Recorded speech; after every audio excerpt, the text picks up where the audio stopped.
Hey guys, it's That Movie Nerd here, and I'm here with Shelby Rabara, who is the voice of Peridot on Steven Universe, which is a show I absolutely love, and I think a lot of people love. Oh, awesome. I'm glad that you guys like the show.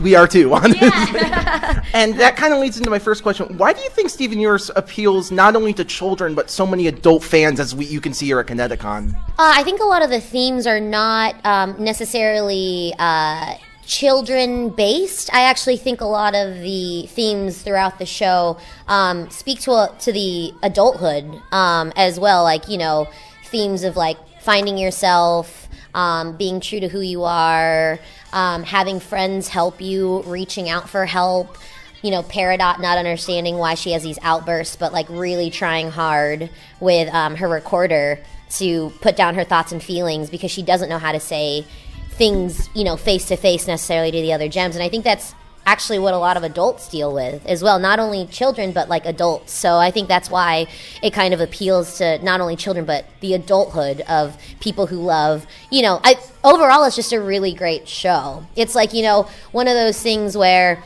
people are like, why do you like Hamilton? Why do you like, you know, the Jetsons?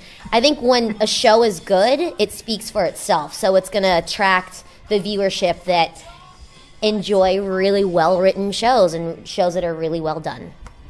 I absolutely love the Jetsons, so I understand what you're saying. Yeah, totally. How did you get hired as Peridot, and when you were hired, did you know that she was going to become such a major character down the line? I had no idea about Peridot's story arc. I auditioned, actually, funny enough, for the pilot. So I auditioned for Steven and all of the gems, so Garnet, Amethyst, and Pearl. And, you know, being a voiceover artist, you audition for a ton of projects, a ton of them. And sometimes you don't ever get any feedback from any of them. So I didn't hear anything back from my auditions for all four of those characters. And then I started getting auditions for Stevani. I got an audition for Stevani, and then Peridot came along. And, you know, Peridot at first was this, like, antagonistic character. She was, you know, kind of like this mean, like, army, very, very strong and aggressive character. And so I was like, oh, this is awesome. So I was actually just trying something new that I've never done before as far as an audition goes. And then I sent in my MP3 to my agency, and then I got a call that I got it. So I was like, what? Yeah, and I had no idea that Peridot was going to lose her limb enhancers, that she was going to become, you know, a friend of the Crystal Gems. I had no idea until I was like actually recording it and getting the scripts beforehand. So it was a big surprise to me and a lovely surprise at that. Yeah. With Peridot, what is your favorite aspect or characteristic of Peridot? What do you like to play the most when you're recording her voice? I really like playing the part of her that she doesn't know, like, what Earth is, or like, you know, what is Earth? What is that? I like that she's a clean slate.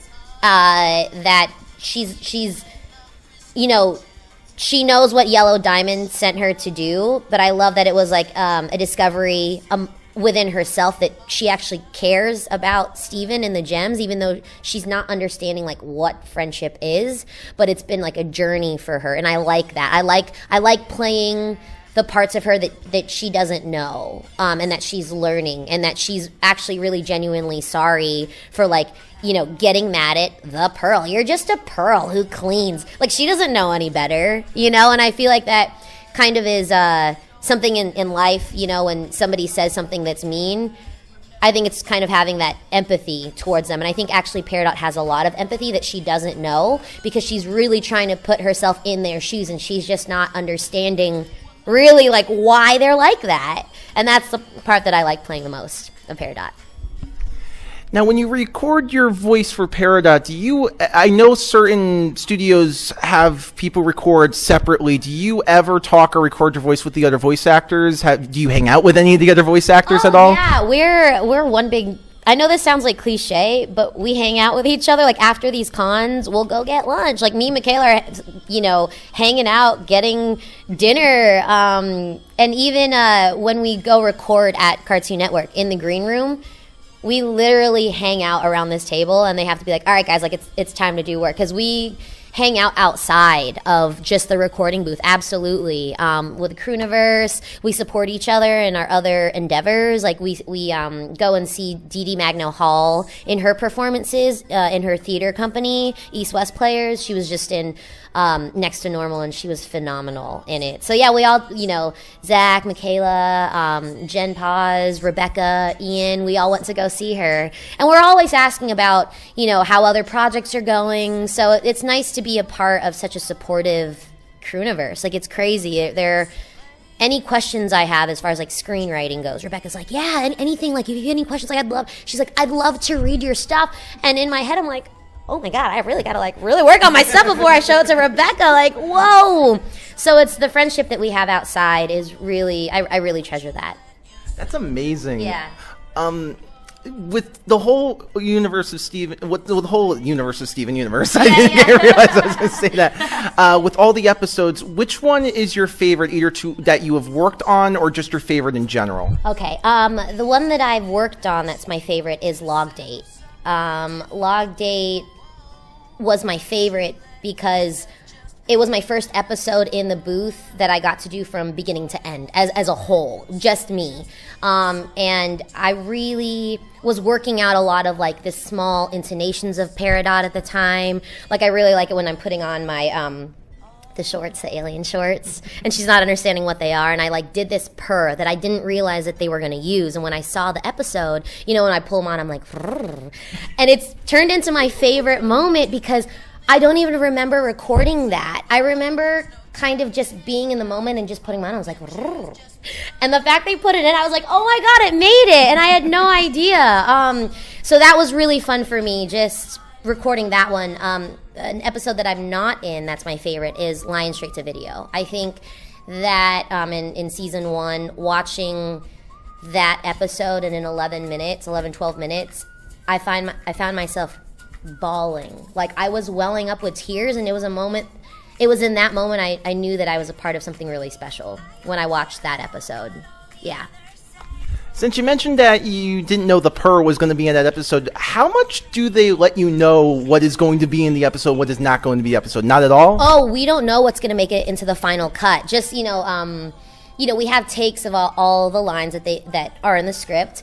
And then really it's up to Rebecca. She's definitely the mastermind, along with the Crooniverse.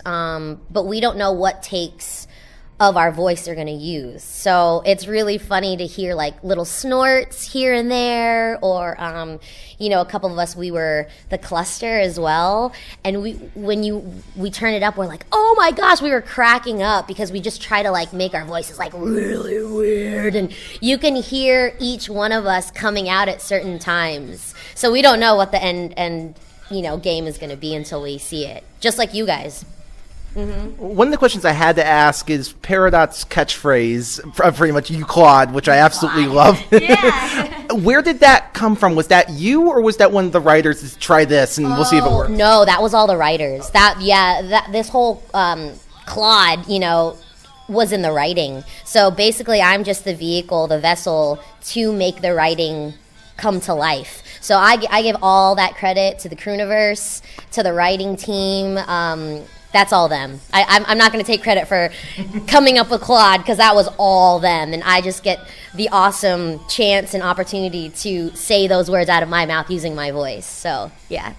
And my final question, I think anyone who's watching this would love for you to say "you Claude," and hopefully maybe I could use that as my ringtone. Yeah. So all of you guys tuning in, and you're a Claude.